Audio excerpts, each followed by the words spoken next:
are you and what do you do? My name is Bogdan Botezatu. I'm a director of threat research at Bitdefender. What does that mean?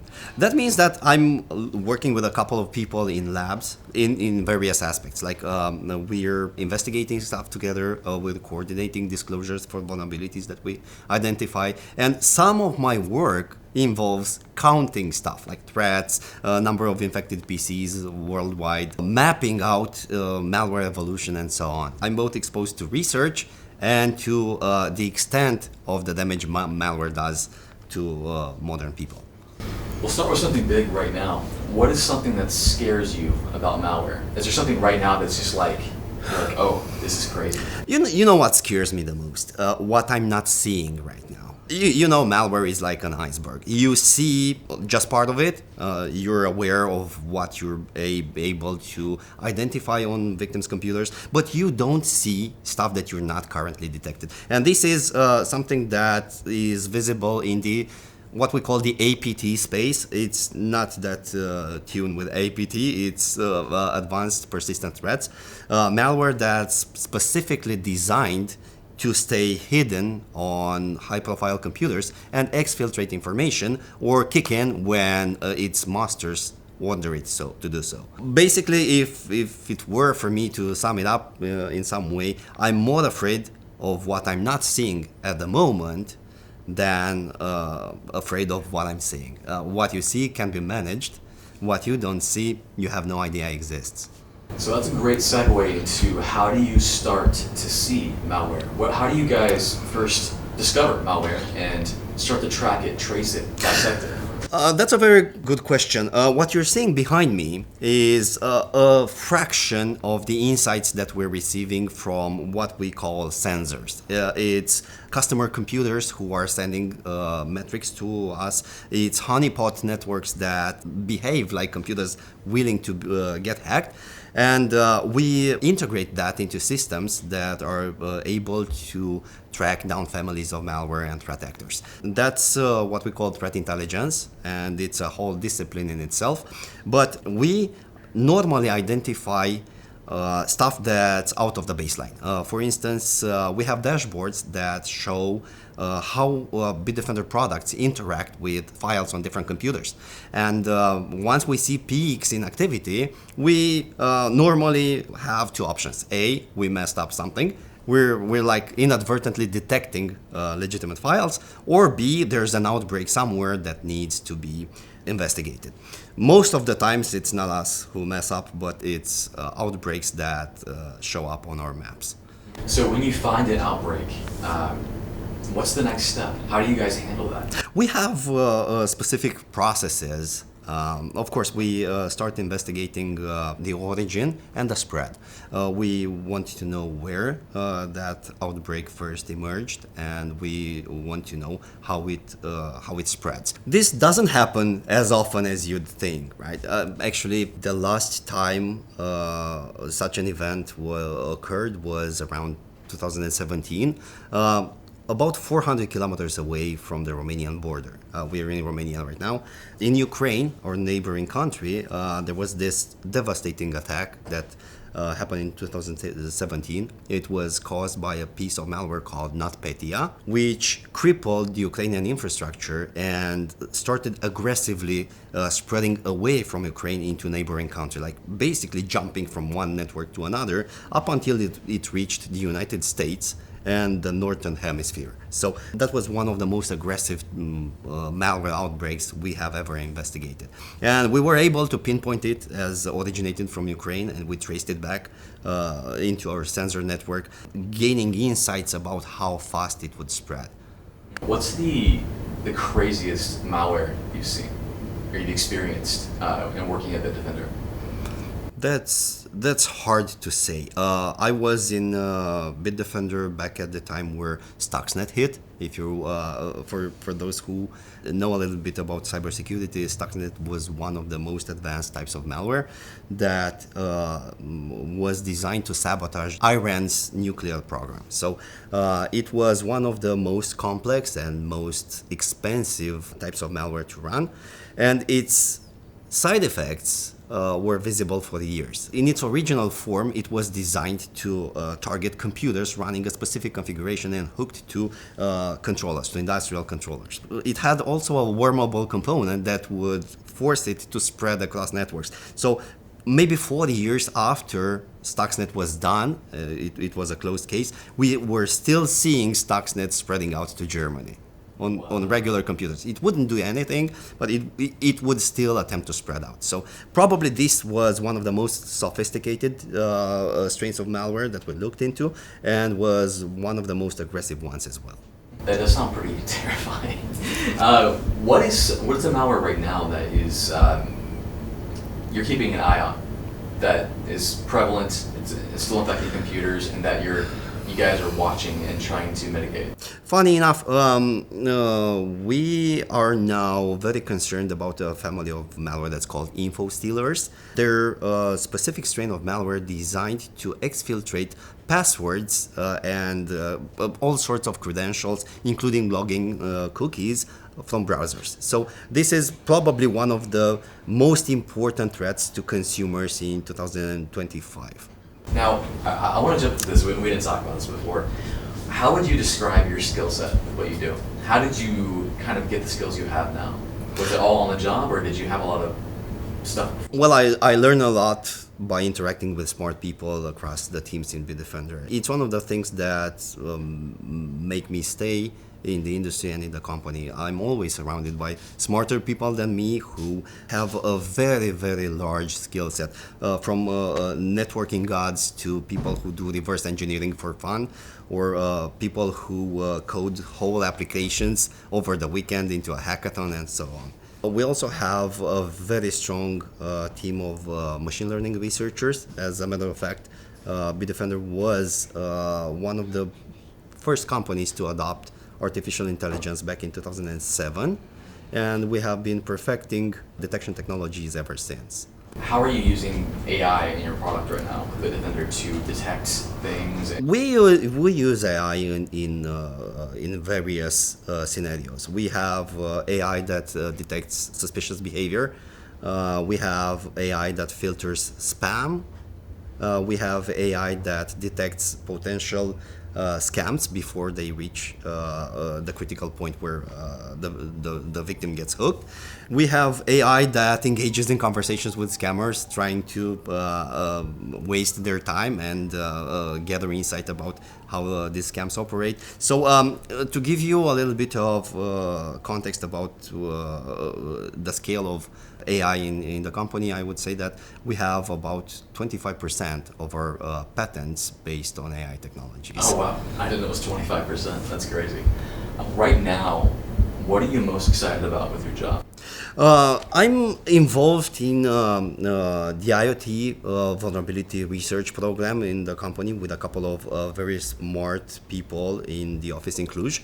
That allows me to gain a little bit of insight about what's actually happening with our smart homes. And it's scary. You know, there's this joke with the guy who cracked a joke and Alexa laughed, his printer laughed. It's not a matter of jokes anymore. The smart home in 2025 offers a huge attack surface for cyber criminals, and that's because hardware is commoditized. It's cheap to run. It's very easy for people to order inexpensive devices from their favorite store in China. But by the time they have it in their hands, that device is already obsolete, and probably the company who manufactured it no longer exists. So that means no technical support, no patches, no fixes, no security auditing for the entire duration of the product's lifetime. What makes it worse is the fact that when you install a device that's vulnerable on your network, you don't get that bleeping red light that warns you it ships with a CVE from 2017. It just stays there waiting for somebody to stumble upon it and get control of it. It doesn't expose just the owner's information. It's also used as a weapon to deal devastating DDoS attacks against hospitals, banks, government institutions, and so on. So our smart home is an unwitting accomplice to cyber criminals. So what do you recommend for people to do right now with their smart home? Like, for example, do you have stuff in your smart home? Most of us and your audience is in the system administration space. That means that probably they're working as sysadmins in companies, and they're also the sysadmins of their home. When you're a professional at work, you're going to have patching cycles, security auditing, network segmentation, and so on.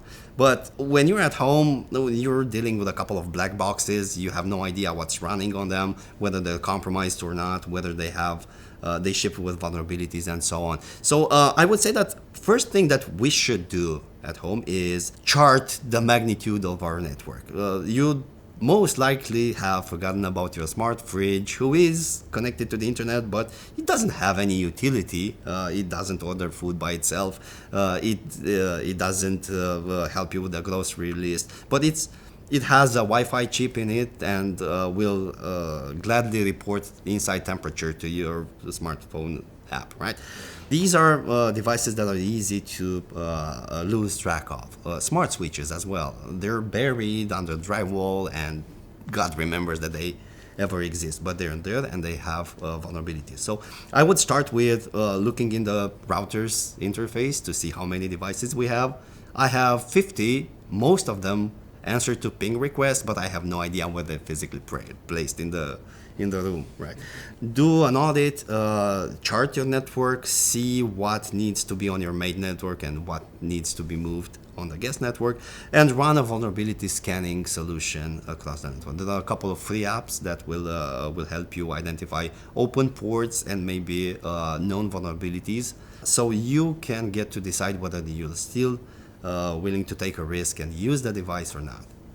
Do you have any rules that you go by, or you could recommend for people as they're building their smart home? What should they avoid doing? What's the best practice? I would start with investing in devices that come from respected brands. That's because they have a better track record at fixing vulnerabilities, and probably they have a bug bounty program, and companies like us will report vulnerabilities to them. They will rush to fix it because it's their brand at stake, right? When you're talking about no-name devices, there's no harm to the brand, so probably you're not going to see devices getting shipped. And even if you choose with your security interest in mind, don't just assume that these devices are safe. Cram them on a separate network. If you have the networking gear, just segregate them. If not, just move them to the guest network, and that's going to be much better for your core network security. There have been a lot of cases in which one single device led to massive compromises, like a smart switch that was inadvertently exposed to the internet and was vulnerable would allow a hacker to pivot on the internet and plant ransomware on a family NAS, for instance. Just a light switch. That's crazy. It is. It only takes one device for a skilled hacker to pivot into your network. And when I'm saying skilled hacker, it's like a person who is literate enough to use a computer, because most of these tools are automated. Most of the attacks that we see are automated. They are executed by open source tools on the internet. So hackers only need to be patient to run a full scan of the internet, identify what devices they want to compromise, and then issue a mass command and have a botnet of their own. That is very scary. Now, you mentioned how you guys will get IoT devices, analyze them, and even report vulnerabilities to the manufacturer. Describe that process. How do you guys do that? Okay, we don't have the bandwidth to analyze everything, even if we would so much want to do so. But we're picking our targets based on how likely they are to be present in most people's home. We select them by popularity, and we look into devices that are highly popular, because that's where most of the damage happens. We have a wide range of products that we analyze: thermostats, IP cameras, baby monitors, smart TVs, smart fridges, even electricity inverters, which seem to be the new endpoint. We normally look into three main things. The mobile app that's a companion to the device. The firmware itself, we tend to dump the firmware and look for the lowest hanging fruits like hard-coded passwords, hidden backdoors, and so on. And the cloud security aspect, because sometimes you don't need to hack into the device when you can hack into the cloud bucket where the device stores information into. So these are the three main things that we look at, and for the past 5 years we've found some scary stuff going on. What's the scariest thing you've seen? The scariest thing we're seeing is security surveillance cameras that inadvertently leak what's happening into people's homes. We've had a lot of camera models that take the same approach. Cameras are a special breed of IoT devices because they are physically designed to be accessible from outside your home. You don't normally watch your camera while you're inside, you're watching your camera while you're away. So these cameras have a 360 perspective of what you're doing in your home, and sometimes you end up being streamed on the internet like in the Truman Show. And this is not overstating. It's something that happened in Milan a couple of weeks ago, where a couple of folks have made a business out of streaming real-time information from people's homes on Telegram, like some sort of a sick Netflix alternative from people's homes. They got prosecuted, but the point is that even if they got convicted, there's no way to measure the damage because the amount of victims is unknown. Law enforcement wasn't able to identify victims and possibly reach out to them and tell them, you know, for the past 6 months, your life has been streamed to the internet, and who knows what you have exposed about yourself. That is terrible. This is just a few weeks ago this happened. Yeah, but just imagine that the level of digital fallout that these people have inadvertently caused. Streaming people's homes could ruin reputation, could put people in different positions that they wouldn't want to be associated with. It's like, you know, you're living in your home, you expect some level of privacy, but not with IoT apparently. No. So what's your opinion on like going fully local with IoT Home Assistant? If that's an option, I would take it. And it has become easier and easier to run your own version of Home Assistant, but people normally choose convenience over security. Not everybody knows how to do that. Not everybody has the resources. Not everybody wants to run a server into their own home. This would be the best approach. I wouldn't expect people that they follow this. What's your opinion on Alexa and Google Assistant and everything? They're part of our lives, whether we want it or not. My kid uses voice assistants since he was a cub, right? He learned to speak, and first thing he do was issue a "Hey Google" command. At least 3 of my kids, they learn how to say Alexa pretty early on to trigger Alexa. It's so funny. They're very popular devices, and one of the things that I'm happy about it is that security-wise, they're pretty strong. I cannot say for sure what's happening behind closed doors with all the information that's being recorded nonstop. You know, when you're talking to a digital assistant and they respond like, "Your microphone is muted." Really? Yeah. How do you know that? Exactly. You're less worried about big corporations getting that information. You're more so worried about the hackers who take advantage of random white label devices. How about both? I'm also worried about the amount of information that's being collected from people. And it's not just because everybody's trying to train AI models on our data and voices and whatnot, but what happens in the event of a data breach? The more data you have on somebody, the more you lose when you get hacked. And that's another key concern of ours, the amount of information that has become public, even if people haven't necessarily disclosed it willingly. It's not an option for you to withdraw information from your local police department. They have information about you, your name, your address, your whatever, because they issue documents, right? If they lose that information, they expose a lot of stuff about me that's not changeable. My social security number is a a tough thing to change. My birth date is immutable. I cannot choose another one just by picking it from the calendar.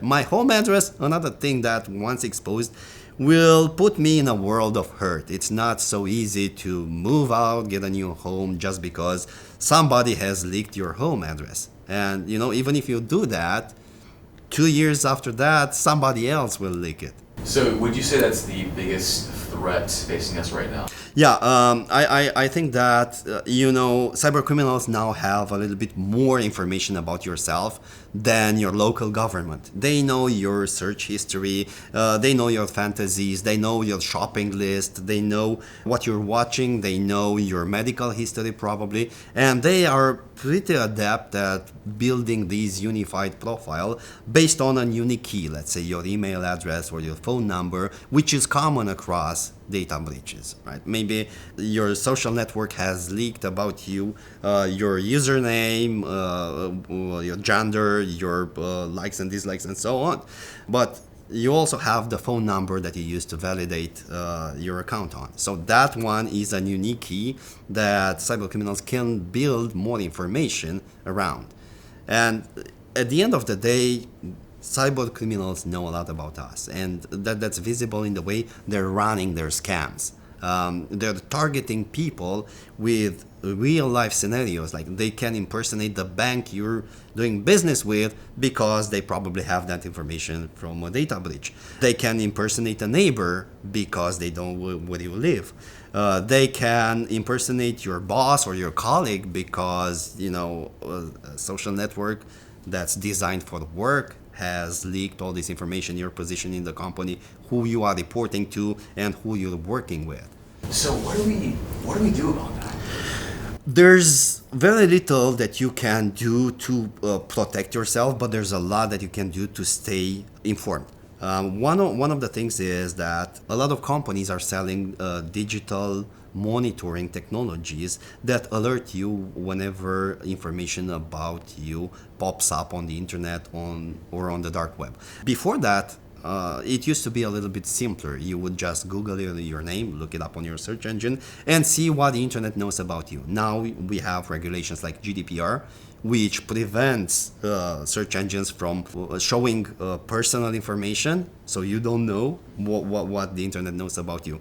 And also, cyber criminals have moved their businesses from forums and deep web to darknet. One of the technologies that help is digital identity monitoring technology that alerts you whenever your social security number pops up on the dark web in a data breach, or when your email address gets leaked, or anything about you that actually gets leaked. If you know that information, you could limit the amount of exposure, because once your credit card data ends up on the dark web, you can just call your bank and have that card canceled.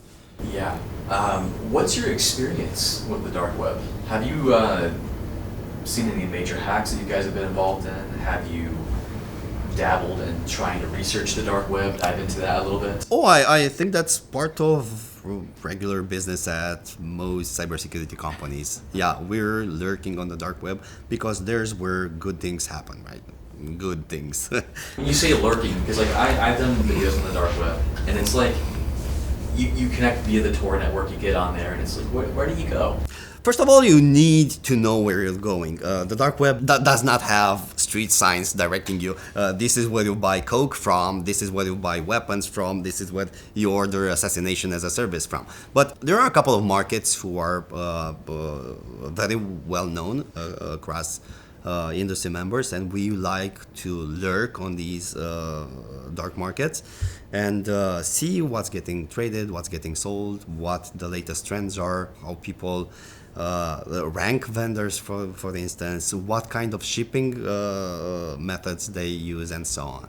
Is this more like a manual method, or do you have like an automated method? Most of the time it's automatic, but the really good things happen when you spend time there. Even if you can cluster with tools, information on the dark web. When you're reading it out, you get the context, and that's something that brings you a little bit more value than scraping it with automated tools. Some of the dark markets are not even accessible to everybody. You have to be vouched in by somebody who already is a customer. And that's solely to prevent law enforcement or security researchers from getting in and monitoring it from inside. So in that situation, what do you guys do to get in? I cannot discuss about that. We've talked about some stories yesterday and about some crazy things you've seen. What are some? Can you share a few of those stories? Interesting hacks, interesting experiences you had being a Bitdefender. I'm one of the first responders on ransomware cases. Bitdefender offers a wide range of ransomware decryptors that are the result of investigations with law enforcement. In specific cases, we are able to recover decryption keys for ransomware attacks, and we bundle these decryption keys into free decryptors that we make available for free to victims. That's because it's important that victims do not pay up, because by paying up they support the ecosystem and they are actively investing in making it better. And B, because we want to disrupt ransomware by cutting access to funding. I have a lot of stories coming from victims who were seeking out help. I have this PhD student who was on the verge of defending his thesis, but he didn't have the latest version. He kind of lost 1 month of work. In the backup was 1 month old, and whatever he had worked meantime got lost. That night, I got word from one of my colleagues that we have a decryptor, and we were able to save his PhD thesis. Another thing that I saw, and it was pretty wild, was that back in the day, there was huge competition on the ransomware market. There were like maybe a dozen strains of ransomware, all competing for the same files for the same users. And there's this individual who had one file infected by 24 different strains of ransomware. So they, in order to get that information back, they would have to pay for 24 ransoms that would have totaled to about $300,000. You imagine that he didn't have that money, and there was no guarantee that at some point one of the ransomware layers wouldn't be decryptable. Like, you've gone 50% in, and then one layer fails, and good luck with the rest. We've also seen companies who had lost information permanently because of bugs in ransomware encryptors. People who write ransomware code are still human, and they produce sometimes imperfect code that glitches while running. So there's this situation in which a company lost virtual machine disks because they were large, and cybercriminals didn't factor in the case where NTFS would be an issue. So even if they paid, they wouldn't be able to restore access to the information because files were overwritten with zeros. And there's this, again, this very sad story of a couple in Syria. Syria was shaken down by wars, and it was 2019. There's this couple who were mentioning on the internet that their computer had been infected. Well, there was no surprise in that. And that their pictures had been taken hostage. And the cybercriminal was asking for like $350, not much by Western standards, but a lot in terms of how much money people in Syria have. What stood apart from the rest of the cases was that those pictures were very important to the family. They had pictures of two of their kids who had lost their lives at war. So that was the only proof of them being part of this life in the past. It was a very sad story. We managed to decrypt that information, and we took it very personally. That's amazing. What is the process to build a decryptor? Oh, there are three main avenues. The first one and the most unlikely one is when cyber criminals have put code implementations that would allow us to infer the decryption key. There were some circumstances in which newcomers to this scene would try to implement their own encryption routine from scratch, and this is a very, very, let's say, rocket science operation. They failed to do it safely, and we were able to decrypt information because the decryption keys were derived from files timestamps, which we knew, right? The second decryption avenue would be when cyber criminals decide to go out of business. Maybe they have attracted too much attention, or maybe they realize that they're doing the bad thing, or maybe, I don't know, they have internal fights and they dismantle things. Then they dump the master keys, which help the others who need decryptors. The last method involves a little bit more work because it normally involves teaming up with law enforcement agencies, getting into the cyber criminals infrastructure, confiscating servers, getting hold of the keys, and then bundling them in individual decryptors. Oh, wow. See, my mind first went to like, oh, we just reverse engineer the software. Just figure that out. Well, easier said than done. Unfortunately, we know how encryption and decryption works, but math stands in the way. Cracking into RSA 2048 is not an easy feat. If it were, the world would light up in fire. I don't know what would happen. That's not an option. It's math standing in the way, and you either have the keys or you don't. Do you see a problem with quantum and it being able to decrypt our current cryptography standards? There will be a problem with the quantum. Not now, but in the future, yes. Like right now, it's still all theory, right? There are viable attack mechanisms against smaller size keys, but we're still safe. Okay, good. Let's go to back to your career at Bitdefender. How long have you been here? I've been with the company for 17 years now. That's an extremely long time. Why are you still here? That's probably one of the hardest questions. I will be a little bit me-centric now, so probably because of the challenge. Every single day in the labs is different. There's no take two. The landscape is so dynamic that every day you encounter new challenges that require fixing. And because we're still on the me side now, I would say that I not only that like the challenge, I also like the responsibility.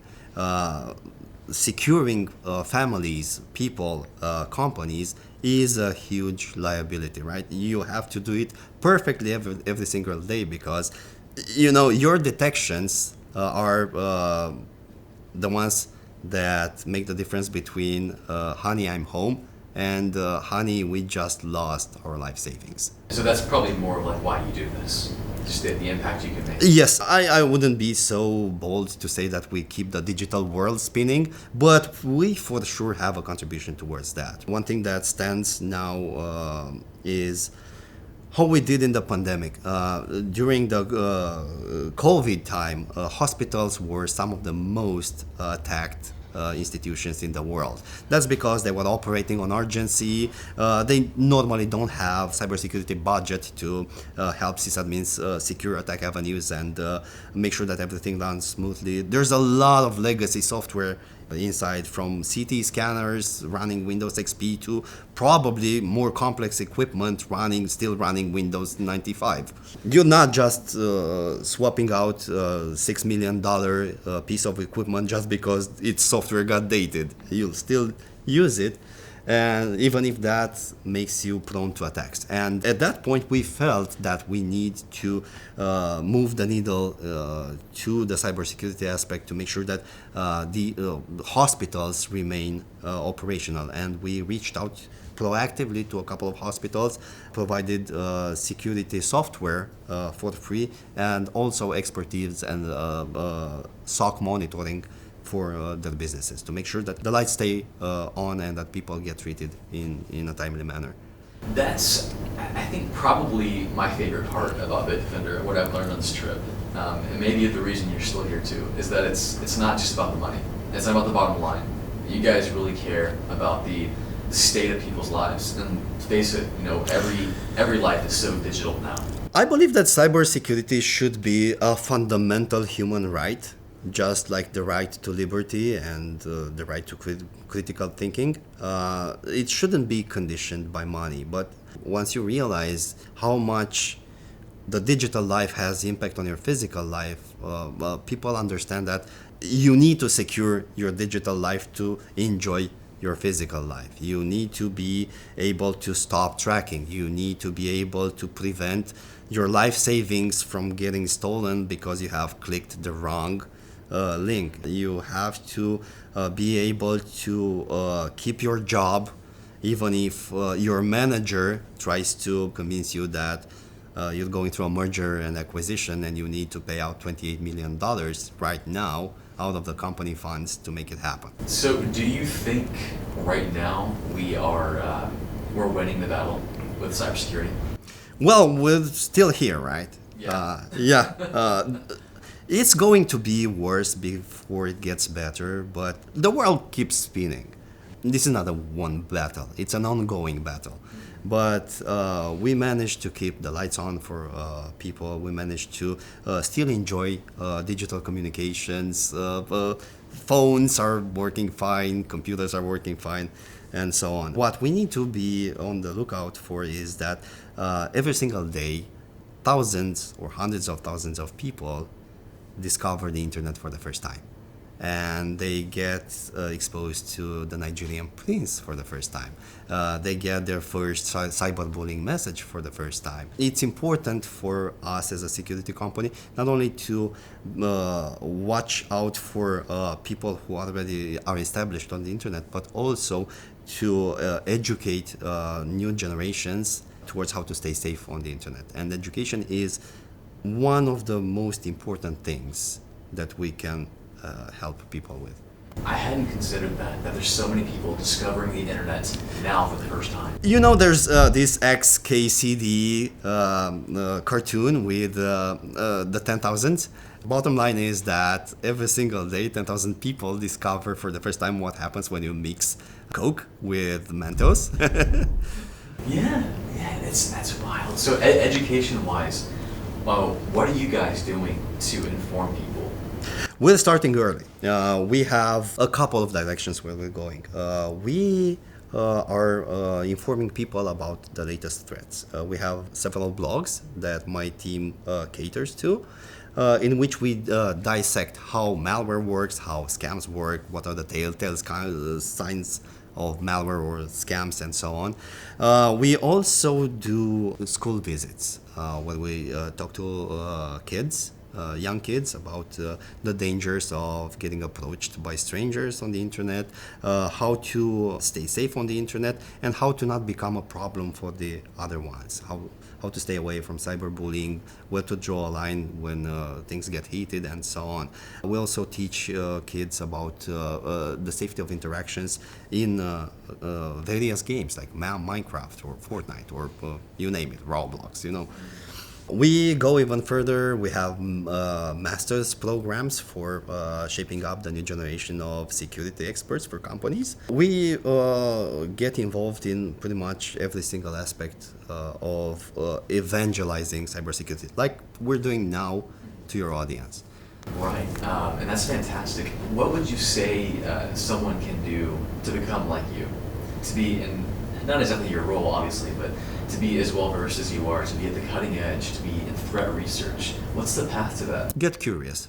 There are a lot of avenues into cybersecurity. One of them is networking. Of course, if you have a networking background, the next logical move would be cybersecurity.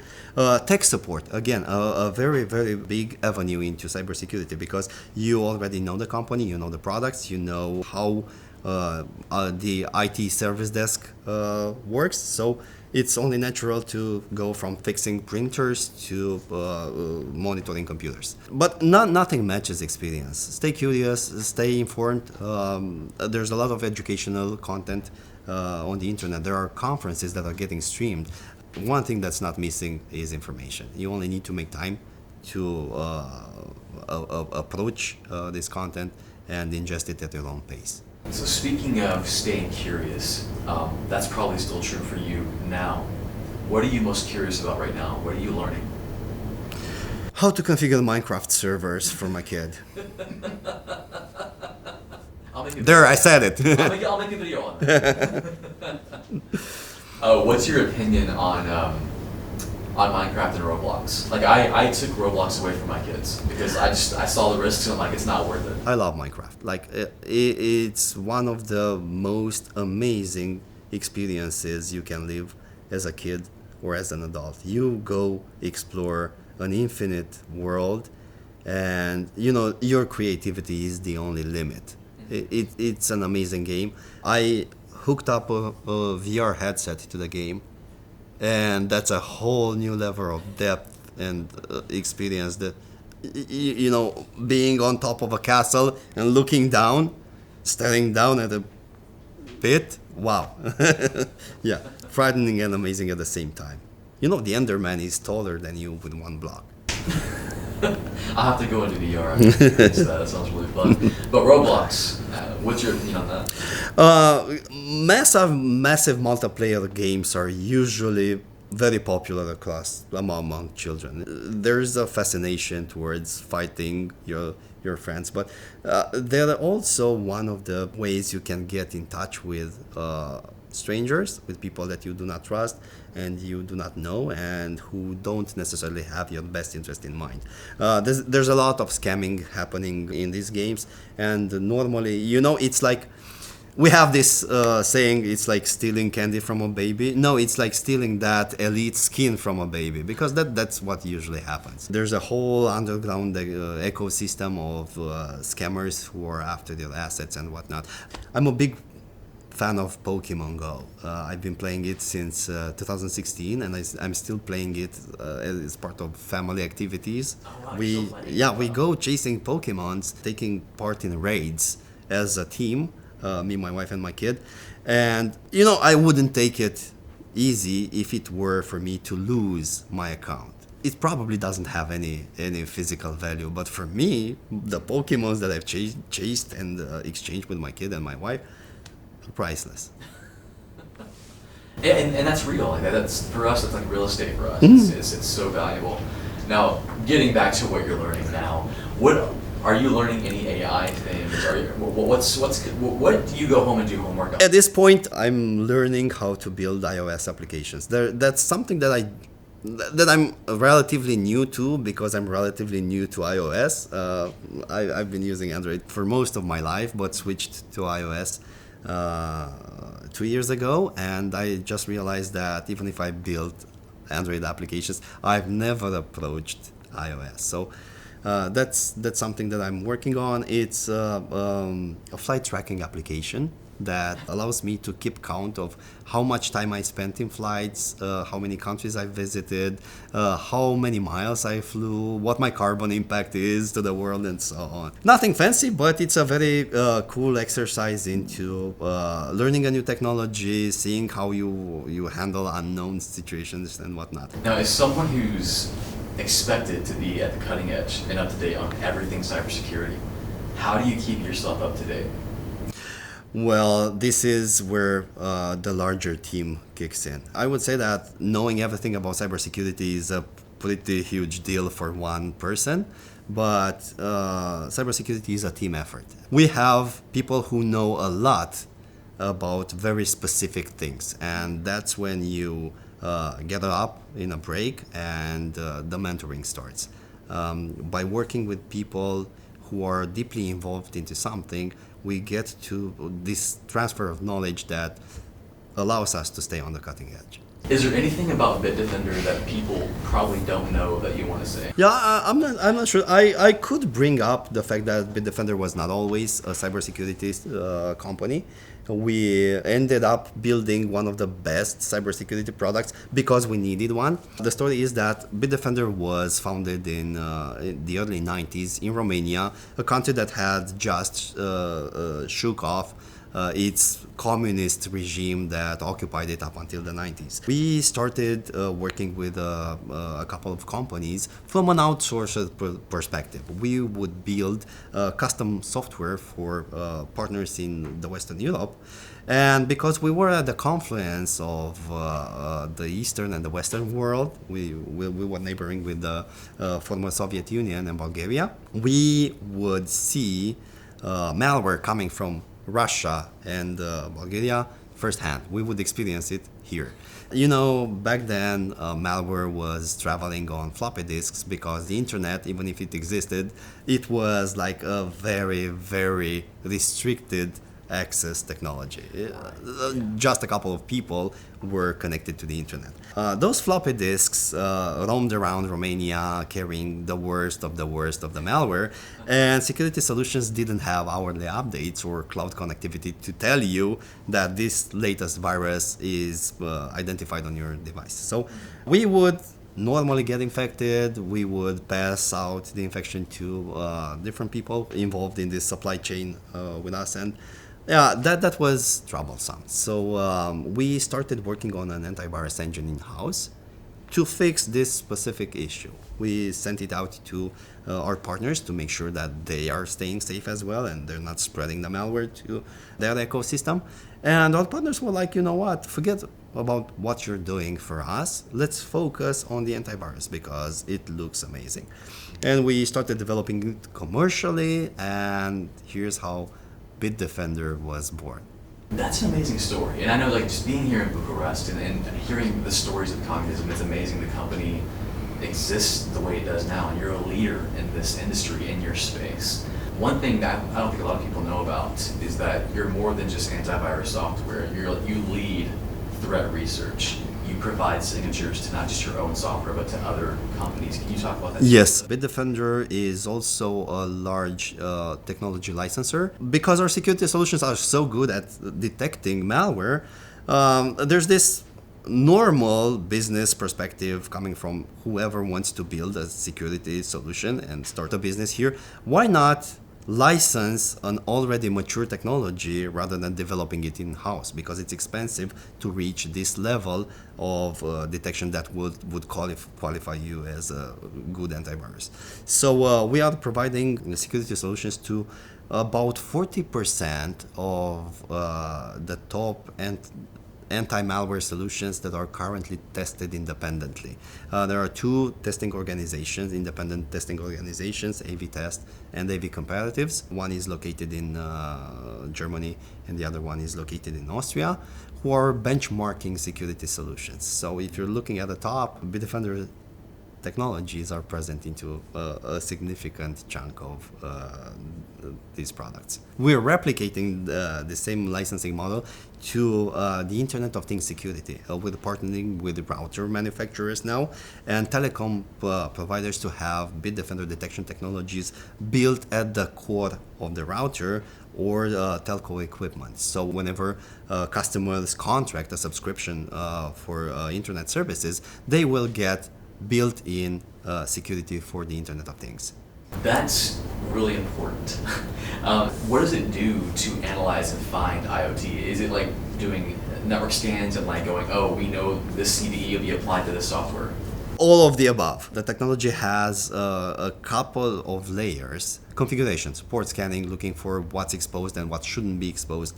Known CVEs, abnormal patterns that in communication between the device and the internet, which are a telltale sign that somebody else is controlling the device and probably putting it to use that the equipment wasn't designed for.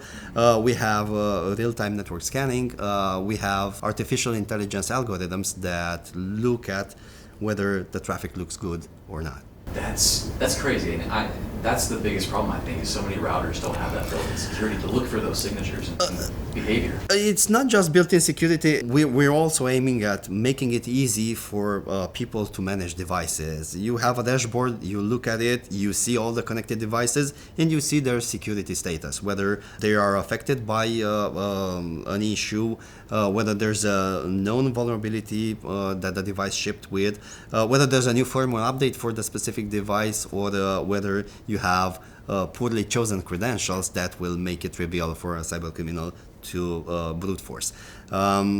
We're aiming at making the smart home as easy to manage and as safe as possible for people, because whether we want it or not, the IoT is here to stay. They don't make dumb devices anymore. If you're going to a retail store to purchase a new fridge or a new washing machine, you will not be able to find one that doesn't connect to the internet. So smart home is not your choice anymore. It's like take it or leave it. We need to make sure that everybody stays safe.